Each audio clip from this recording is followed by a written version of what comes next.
Welcome back to the Lipodema podcast. We're your hosts, Shell, and Tiana.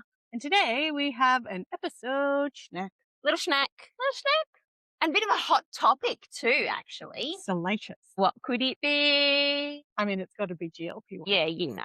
You know it. We've had a couple of conversations on this podcast about GLP1s, but thought it might be cool to go into our own personal experiences with that class of medication because we both have our own experience with it. So, Shelley, I would like you to go first. Okay. Because you actually tried it first. Yes.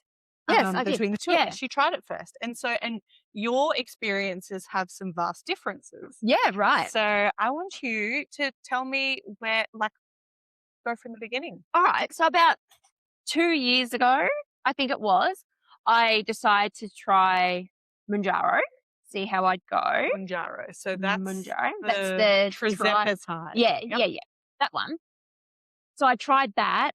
I think I did it for like 4 weeks and I felt hideous, like to the point where like I was suicidal. I felt terrible. It was so bad for my brain health. So I went and in that time there was no change to my weight. Like, I guess I didn't really know what was happening because my mental health was suffering so much. So I don't know if it really had anything to do with anything else, because that's all I was focusing on. That's scary that a medication can do that.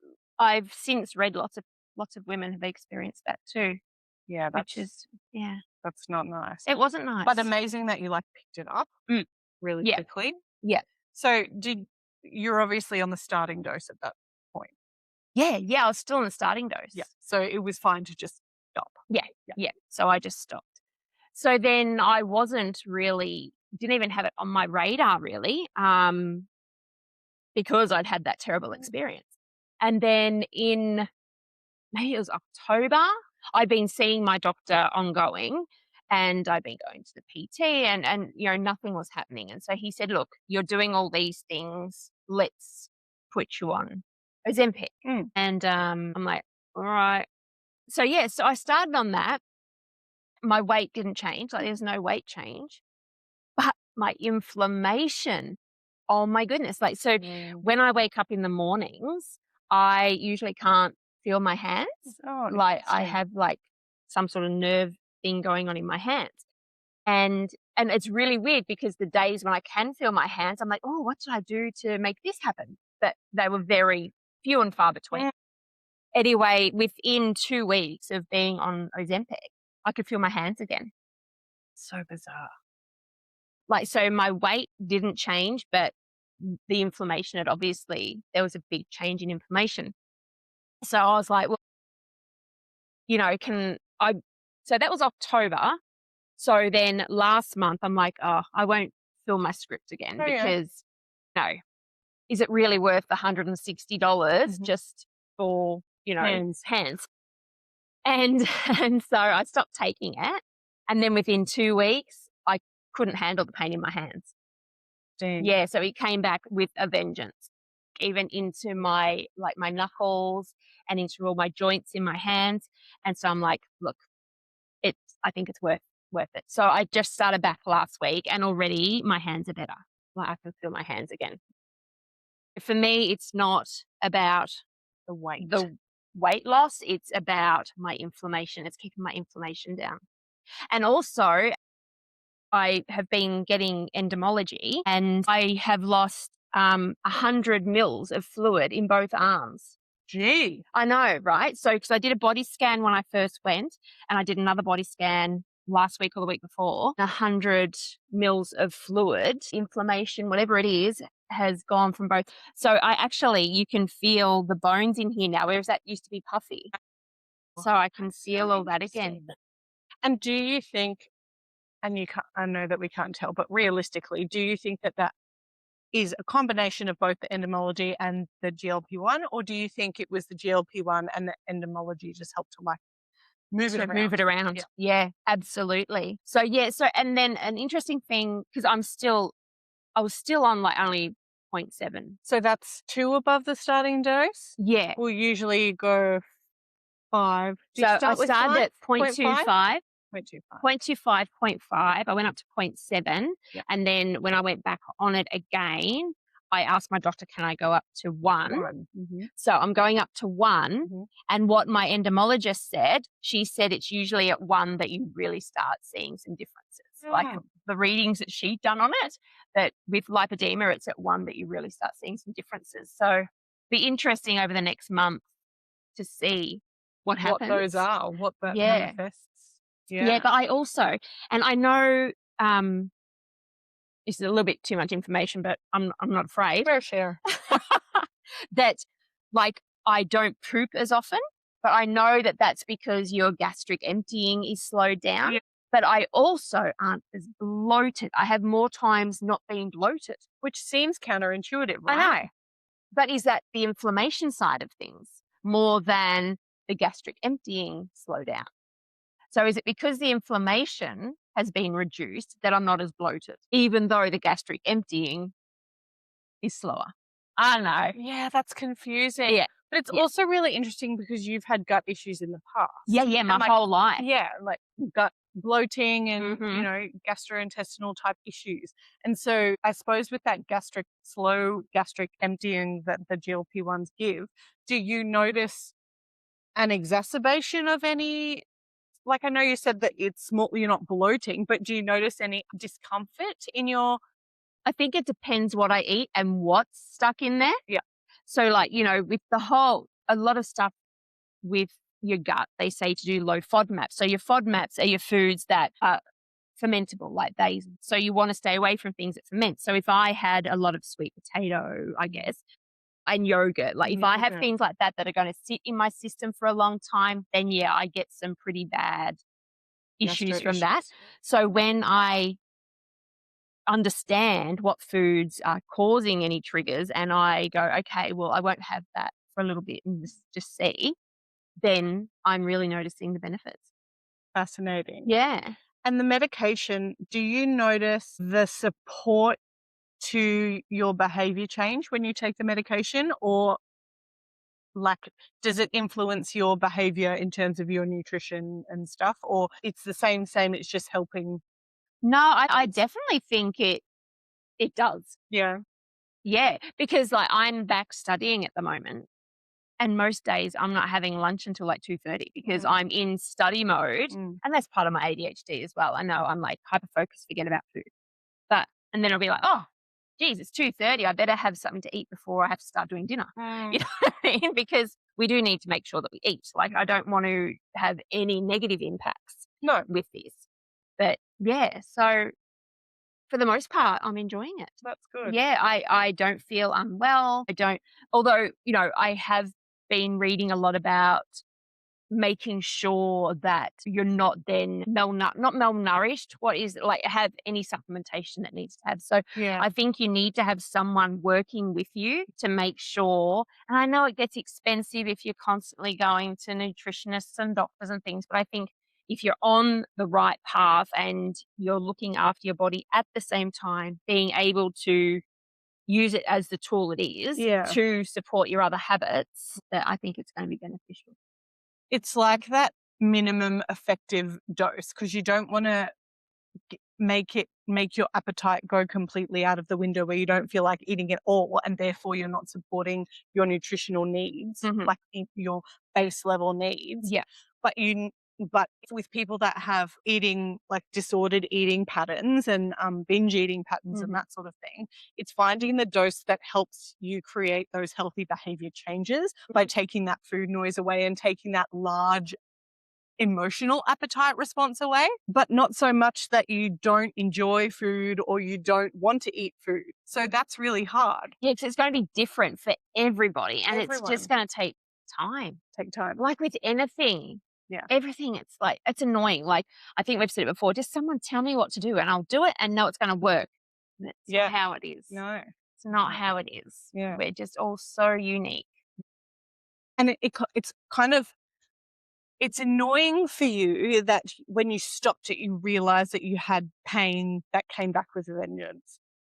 Now, I'm glad that you're seeing benefits, but then it's like, well, there's no end to this. So like it's an ongoing thing. And that takes a lot of commitment, like financial commitment more so than anything. Because if something works, you want to stick with it. Yeah, that's right. Yeah. That's right. So all we can hope is that we get on the PDS and Yes. we can start having it subsidized.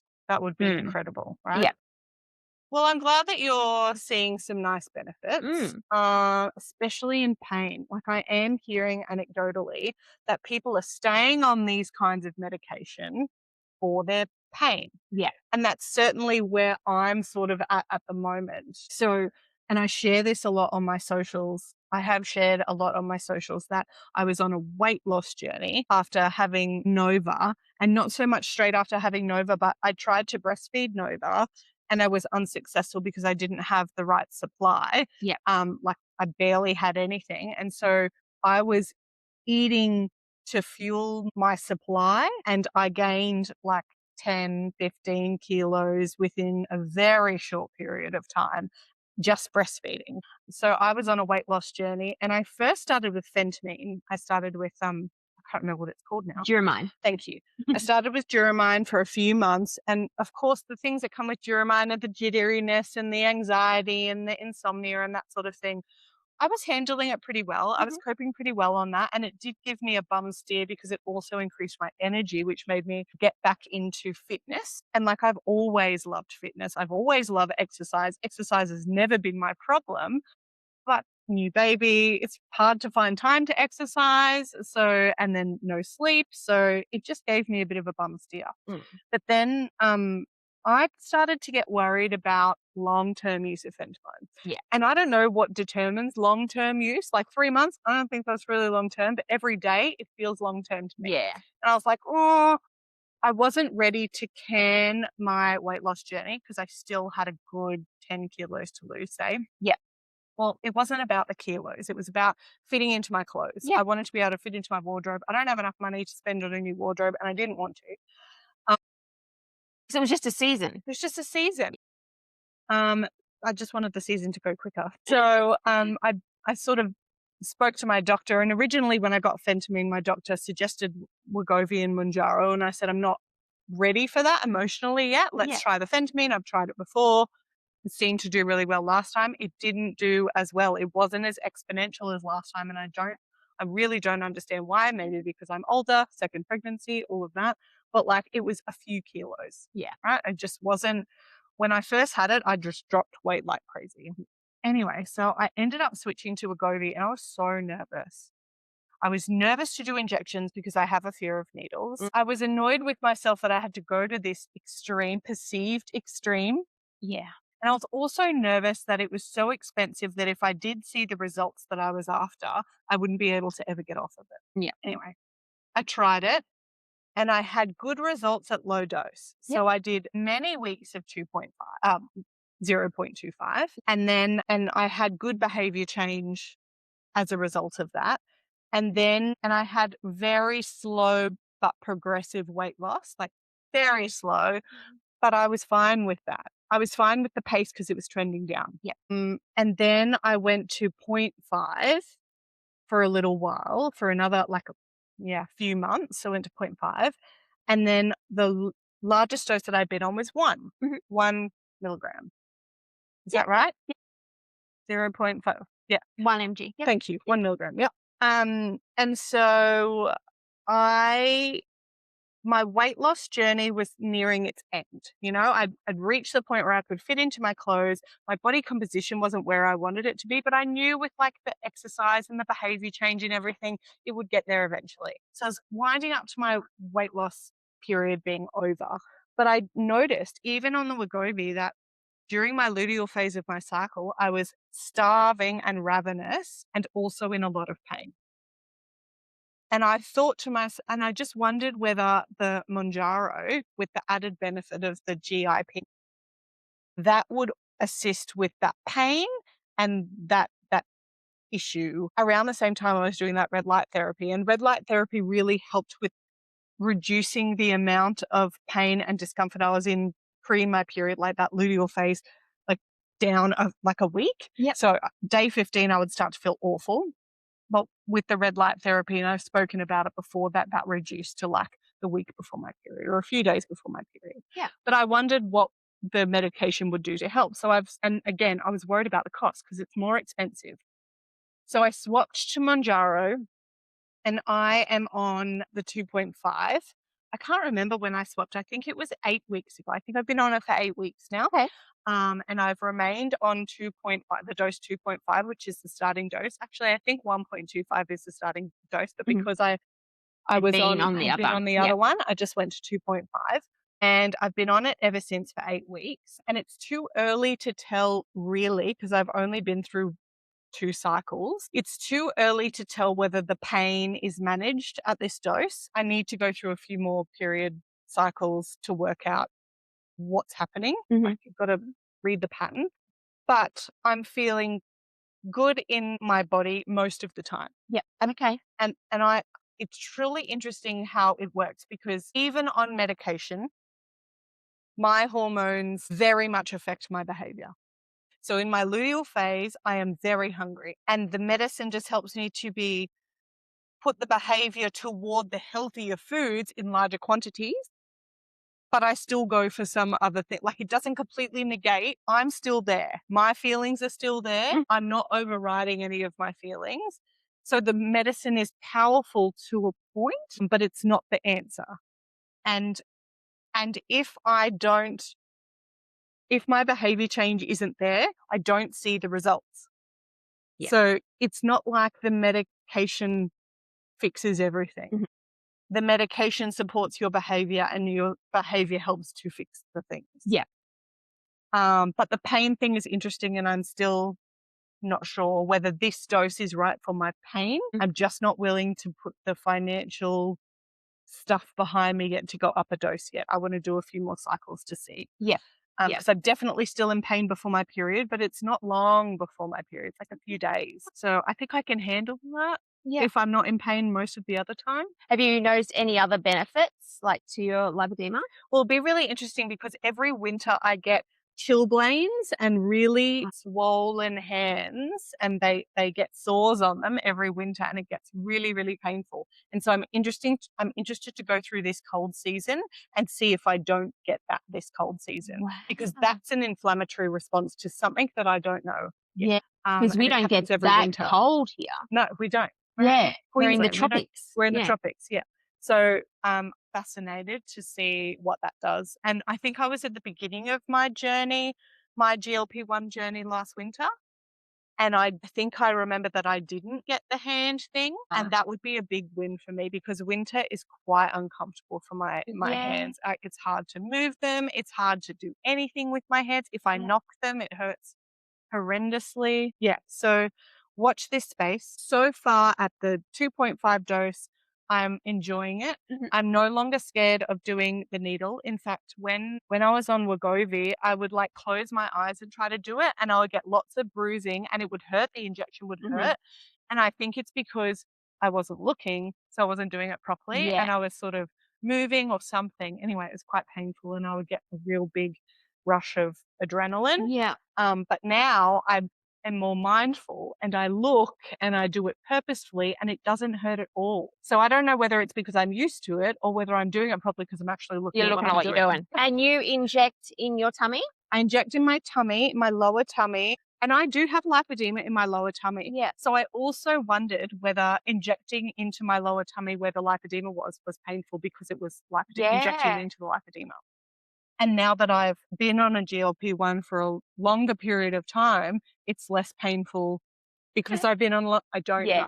The thing is, I don't know. It's all speculative, but I swap sides each time. So yeah, it's interesting. And I do update my social media every now and then. I'm not very good at it at the moment, but I've taken my account on the journey with me, and I'm not interested in losing any more weight. I'm happy with the weight I am. I'd be happy if the scales went up a little bit, as long as I could fit into my clothes. I want to gain muscle, so I don't want to be low cal. Like, I'm not interested in eating less to lose weight. I want to build the muscle in my body to support my later life and build the bone density. So if the scales go up, but I'm still fitting in my clothes, superb. Excellent. Superb. Yeah. But working out is really good, except, that time before my period where I get a bit tired and sore. So my behavior, I'm pretty happy with my behavior mostly. And I have never experienced such food freedom in that I can enjoy a food like an ice cream or a cookie or something and enjoy it for what it is at the time and not ruminate over the fact that that was the wrong decision, experience repercussions of that, and then not spiral. And I don't know why that's the case with this medication, but I've never had so much freedom to enjoy a treat Yeah. as intended as a treat and That's then awesome. just get back to my life of normal stuff. Yeah. And That's even what's if I that. seek that treat out, because I remember at the beginning of this year we did our Yeah. goals, Yeah. and it was to treat treats as treat, Yeah. yeah, Yeah. and to not seek them out. Yeah. Sometimes I seek them out, but again, I'm enjoying having Yeah. the treat, and then I just move on, That's perfect. which is weird. It's different. So different for me. Mm. Yeah, so different for me. Yeah. Because I probably had them more often before I was on this medication, but it was this toxic relationship with it. Mm. And now I have it less often, but it's lovely and enjoyable and I'm still reaching my goals and it's balanced. That's perfect. It feels balanced. Yeah. And that's very different for me. Mm-hmm. Yeah. Is there anything, before we wrap up this episode, is there anything that we should be talking about in terms of our experiences with GLP-1s that we haven't covered yet? I don't think so. I have a question for you. Yes. Your first experience with Mounjaro, when you noticed your mental health declining, what was that conversation like with your doctor? Did you go back to your doctor? No. No. No, I just stopped taking it. Was that a different doctor to the one that you're with now? Yes. Yeah, okay. So Yeah. now you're with a different doctor. And Yeah, so that was, I got that just from one of those online, gotcha. Okay. one of those, yeah. Yep. My weight loss clinic or one of those sorts of things. Gotcha. Yeah. So it wasn't actually with my GP, Uh-huh. whereas now it's with my GP. And when your GP mentioned to go on Ozempic, did you talk about your experience with Mounjaro? No. Okay. Because that would be really interesting to see what they say. But then when I told him about my inflammation, like I was like, oh, this is great. Like my inflammation's gone down. He goes, oh, it must be something else. Yeah, they are a little bit, yeah. Because there's no research yet. scientific, Yeah. they have to be very science-based. That's fair, Yeah. but also, like, there's got to be something. There's a few like fitness and weight loss pages that I follow, and they talk about the fact that GLP-1s prove that it's just eat less and move more and then you lose weight. And I'm like, no, like, what about those people that are on it for inflammatory benefits? Like, there's so many people that are microdosing or on low dose for the inflammatory benefits. So, like, what is that about then? The people that don't need to lose weight, or they're using it for like PCOS, they're using it for arthritis, they're using it for all so those many inflammatory things. So a I lot get of people are frustrated. having them for those inflammatory responses. Yeah. But it's just not, as you said, there's not enough research yet, so they obviously can't say that's the thing. But And I'm also- telling you. And I don't like that they're saying that because the stigma that comes with that. And look, I'm going to share this. My sister-in-law is diabetic and they suggested she go on it. And do you know her telling me that she was on it? She was almost in tears. She goes, I feel so ashamed. And she's like a 5 foot. She's tiny little girl. Like she goes, I just feel so much shame being on it. What if someone says, oh, you've lost weight? What do I tell them? I'm like, just tell them that you are managing your diabetes. Like she had so much shame because of the shit that's on social media about Ozempic. Yeah. I must say, And when I flipped to phentermine, I remember doing a huge conversation on my stories about the fact that I was just, like, it was such a big thing in my mind to do this. It was so big, and like, honestly, it's not. It's just a tool. It's a tool. And that's what, Jono, the Bite Me Nutrition, he says it's like if you have high cholesterol, there's medication for that. If you, this is just another medication to help with something. Like, you know what I mean? And we've got to take all that stigma out of it. But whenever it's to do with weight, there's always going to be stigma. I know there is. What's been like through this weight loss journey and through my use of GLP1s and other medically assisted weight loss, is my arms grew a lot during that period where I put on weight. I seem to be like I've lost weight, but I feel like my arms are still very disproportionately larger than the rest of my body, especially because I've had surgery on my lower legs, on my whole legs. So my legs look thinner and my waist is going down. My lower tummy is still, bigger than I'm used to, but my waist is going down and my arms just feel like a real disproportionate part of my body. And I was hoping naively that it would be the thing that helped me get into proportion so I wouldn't have to do surgery. And honestly, I'm still considering surgery. And so then it's like, do I invest the money now to maintain where I'm at with the medication that's expensive, or do I stop the medication and then focus my financial efforts on getting surgery? I don't know. Wait and see how the pain goes. If it's impacting your pain in a positive sense, then it's worth it. Then it's worth it. Totally. Yeah. So yeah. That's it. That's all, folks. I'm sure we'll have to circle back and see how we both go. Yeah. But we're both using it for different reasons, which is interesting. But it's inflammatory based. Yeah. Yeah. Yeah, that's right. Anyway, thanks for joining us. Thanks for listening. Bye. Bye. If you're looking for simple ways to feel more supported in your daily wellness routine, something we've been really enjoying is incorporating essential oils. We've been loving Eco Modern Essentials, an Australian essential oils and aromatherapy brand that makes wellness feel easy and accessible. Their high quality and thoughtfully made oils and blends are designed to support small, meaningful rituals, from winding down at night to adding a little extra care into your self-care routine. When it comes to lipodema, we know many of you are already exploring natural ways to support lymphatic drainage and feel more at ease in your bodies. Eco stocks premium oils like ginger, lemon, grapefruit, cedarwood, juniper, and lavender, which are traditionally used in massage and lymphatic routines. Adding in essential oils is an easy and delightful ritual I genuinely look forward to every day. You can explore the full range online at Eco Modern Essentials and receive 20% off with code LipodemaPod. Lipodema and its symptoms vary from individual to individual.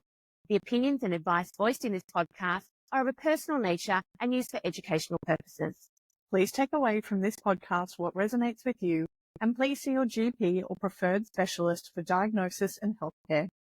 We are Shelley and Tiana from the Lipodema podcast. Until our next episode, bye for now.